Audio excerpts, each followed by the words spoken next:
કારતકના કમોસમી વરસાદે ખેડૂતોને રડાવ્યા છે। સુરતમાં ખેડૂતોના મોઢેથી તૈયાર થયેલો કોડિયો છીનવાયો છે। રોડ પર સુકાવા મૂકેલો ડાંગરનો પાક ફરીથી પલળી ગયો। રાત્રે પડેલા ધોધમાર વરસાદથી ખેડૂતોને ફરી ઝટકો લાગ્યો છે। માંડ સુકાયેલો ડાંગરનો પાક ફરી પલળી જતા નુકસાન થયું છે। ડાંગરના પાકને સુકાવવા માટે 3 દિવસથી મહેનત કરી રહ્યા હતા ખેડૂતો। આજે ડાંગરને ભેગો કરીને મંડળીમાં આપવા જવાના હતા ખેડૂતો। વરસતા વરસાદથી આખી રાત ઊંઘ નથી આવી તેવું ખેડૂતો કહી રહ્યા છે। હવે આ પાકનો કોઈ જ ભાવ નહીં મળે।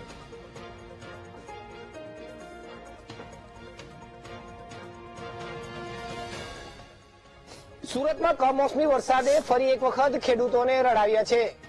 મહામૂલો પાક ડાંગરનો જે હતો તે ખેડૂતોના મોઢે આવેલો કોળિયો ફરી એક વખત છીનવાયો હોય તે પ્રકારની સ્થિતિ સર્જાઈ છે।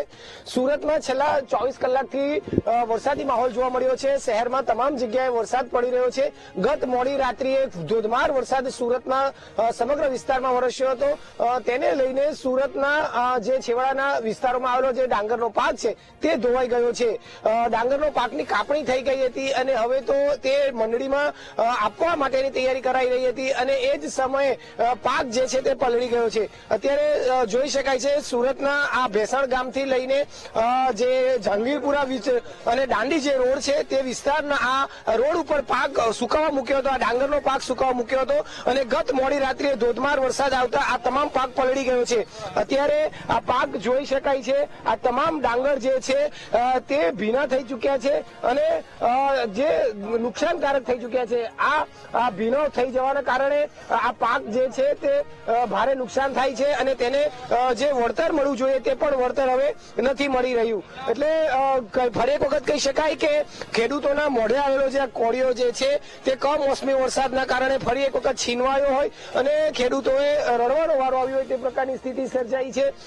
ખેડૂતો આ પાકને બચાવવા માટેના પ્રયત્નો કરી રહ્યું છે। જે પાક જે છે તેને તાડપત્રીથી ઢાંકીને સુકવવાનો અને આ વરસાદથી બચાવવાનો પ્રયત્ન કરાઈ રહ્યો છે। તો બીજી તરફ જે પાક ભીનો થઈ ચુક્યો છે તેને ઓલેચીને ફરી એક વખત સુકાવવા માટેનો પ્રયત્ન કરાઈ રહ્યો છે। ત્યારે આપણી સાથે અહીંના ખેડૂત જોડાયા છે, તેઓની સાથે વાત કરીશું। તમે જણાવશો કેટલા વીઘા કેટલો આ પાક અહીં લીધો હતો, કઈ રીતની આખી સ્થિતિમાં મુકાઈ ગયા છે, શું છે? ટોટલ મારો 30 વીઘા જેટલો પાક હતો એ મેં કાઢીને સુકાવવા માટે મૂક્યો છે ને અચાનક જ આ વરસાદ આવતા મારો બધો પાકને મેં બને એટલું બચાવવાની કોશિશ કરી છે। થોડું તાડપત્રીથી લઈને મેં ઢાંકવાની કોશિશ કરી છે, છતાં બી મારો પાક થોડો પીલાયો છે અને એકદમ નુકસાનકારક સ્થિતિએ પહોંચી ગયો છે એવું લાગે છે એકદમ। અચ્છા, આ પાક આ ભીનો થઈ જાય, ડાંગર ભીનો થઈ જાય તો એમાં કઈ રીતનું નુકસાન થતું હોય છે? નુકસાનીમાં એ તરત જ એના અંકુરો ફૂટવા લાગે છે, જેના કારણે પછી મંત્રીઓ કે મિલ વાળાઓ કોઈ લેતા નથી અને ભાવ બી આપતા નથી। બિલકુલ, ખાતર, દવા, પાણી, મજૂરી તો આજે એટલી આસમાને પહોંચી ગઈ છે કે ન પૂછો વાત। એની સામે જે ડાંગરનો ભાવ મળવો જોઈએ એ તૂટતો જાય છે। આ કમોસમી વરસાદે એવું કહી શકાય કે ફરી એક વખત ખેડૂતોના મોઢે આવેલો કોળિયો છીનવાયો। સાચી વાત છે, ખેડૂતે મોઢે આવેલો કોળિયો એકદમ તમે પાક તૈયાર છે, ખાલી એક દિવસ ખાલી બચતે તો આજે અમારા પાક મંદિરમાં પહોંચી જતે। કેટલું દુઃખ થાય જયારે આ પ્રકારની સ્થિતિ સર્જાય ત્યારે? એટલું દુઃખ છે કે રાત્રે ઊંઘ નથી આવતી, મગજ પર ટેન્શન છે, કઈ રીતે પાકને બચાવવું અને શું કરવું કઈ સમજણ નથી પડતી એમ।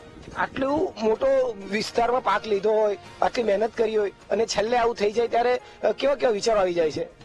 અરે સાહેબ, આત્મહત્યા કરવાના વિચાર આવે એવા વિચાર આવી જાય છે। આજે 30 વીઘાનું મારું ભાગ છે બધું, છતાં મેં બચાવવાની કોશિશ તો કરી છે તાડપત્રી ઢાંકીને। જોઈએ હવે બાકી તો કુદરતના હાથમાં છે અને સરકાર જો કંઈક સહાયતા કરે ખેડૂતોને એવી મારી ગુજરાત સરકાર ભૂપેન્દ્રભાઈ પટેલને વિનંતી છે। અને અમે ઘણા એવા ખેડૂતો છે કે રેન્ટ પર લઈને ખેતી કરતા છે, તો એવા ખેડૂતને બી સહાય મળે એવું કંઈક ભૂપેન્દ્ર સાહેબ કંઈક કરે એવી મારી અપેક્ષા। કે હું જે છે એ જનરલી મારી ખેતી મોસ્ટ ઓફ હું રેન્ટ પર ખેડું છું। આજે 30 વીઘા છે એમાંથી 2 વીઘા જ મારી પોતાની જમીન છે, બાકીની હું મારી 28-30 વીઘા હું રેન્ટ પર ખેડું છું, તેનું મારે રેન્ટ આપવાનું છે। તો એ હિસાબે રેન્ટના ખેડૂતોને બી મુખ્યમંત્રી કઈ સહાય કરે એવી મારી સાહેબને અપીલ છે। હવે આવા સમય આવું થઈ જાય ત્યારે કેવા સ્થિતિમાં મુકાઈ જજો? રેન્ટ કાઢવું, પાકનું વળતર છે ને, આજે મજૂરી અને ખાતરના ભાવ આસમાને છે। આજે ભાવ ત્યારે 20 વર્ષ અને 10 વર્ષ પહેલાનો ભાવ અને અત્યારના 20 વર્ષ પછીનો ભાવ માન 100-150 રૂપિયાનો ફરક પડ્યો છે અને ખાતરનો ભાવ, મજૂરીનો ભાવ બધો આસમાને ડબલ થઈ ગયો છે.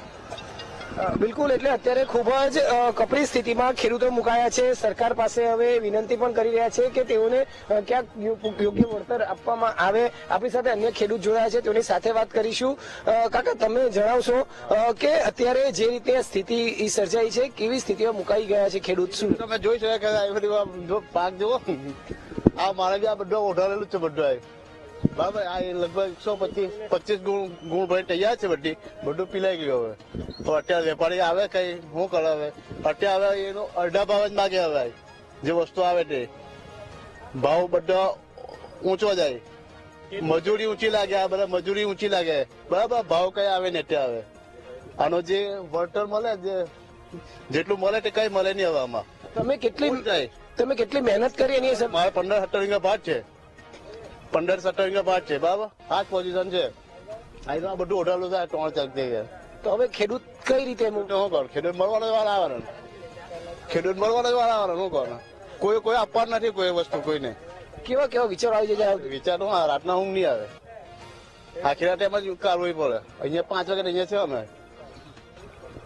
બિલકુલ, આ સુરતના આ જે ખેડૂતોની છે વેદના હતી, જે છે તે આ સમગ્ર વિસ્તારમાં જયારે પાક કાપણી થઈ ચૂકી હતી, બાજુમાં જ ખેતર છે, ખેતરના પાકની કાપણી થઈ ચૂકી હતી અને રસ્તા પર પાક અહીં સુકાવા માટે મૂક્યો હતો અને ત્યારબાદ હવે તેને માત્ર આજના દિવસે રાખીને તેને ભેગો કરીને મંડળીમાં મોકલવાની જ વાર હતી અને મોડી રાત્રે ધોધમાર વરસાદ આવ્યો અને આ આખી મહેનત પર જે ખેડૂતની જે છે તેમાં પાણી ફરી વળ્યું છે. એટલે કહી શકાય ખેડૂતના મોઢે આવેલો કોળિયો ફરી એક વખત કમોસમી વરસાદે છીનવી લીધો છે. આ અગાઉ પણ જયારે કમોસમી વરસાદ આવ્યો હતો ત્યારે પણ મહામૂલો પાક કાપણી થઈ ચૂકેલી હતી અને તે પણ છીનવાયો હતો. ફરી એક વખત આ જે શિયાળો શરૂ થવાની સાથે તેઓનો જે આ પાક હતો ડાંગરનો તે મંડળીમાં જ પહોંચાડવાની વાત હતી અને એ પહેલા જયારે વરસાદ આવી જતા આ તમામ વરસાદનું પાણી તેની પર ફરી વળતા પાક પલળી ગયો છે અને તેના કારણે તેમના મોઢે આવેલો કોળિયો છીનવાયો છે. પાકને મોટું નુકસાન થયું છે અને રાત્રે ખેડૂતોને ઊંઘ પણ નથી આવતી. એવા અનેક વિચારો ખેડૂતો હાલ મુકાયા છે. કેમેરામેન સજુ પારેખ સાથે ધ્રુવ સોમપુરા, VTV ન્યૂઝ, સુરત.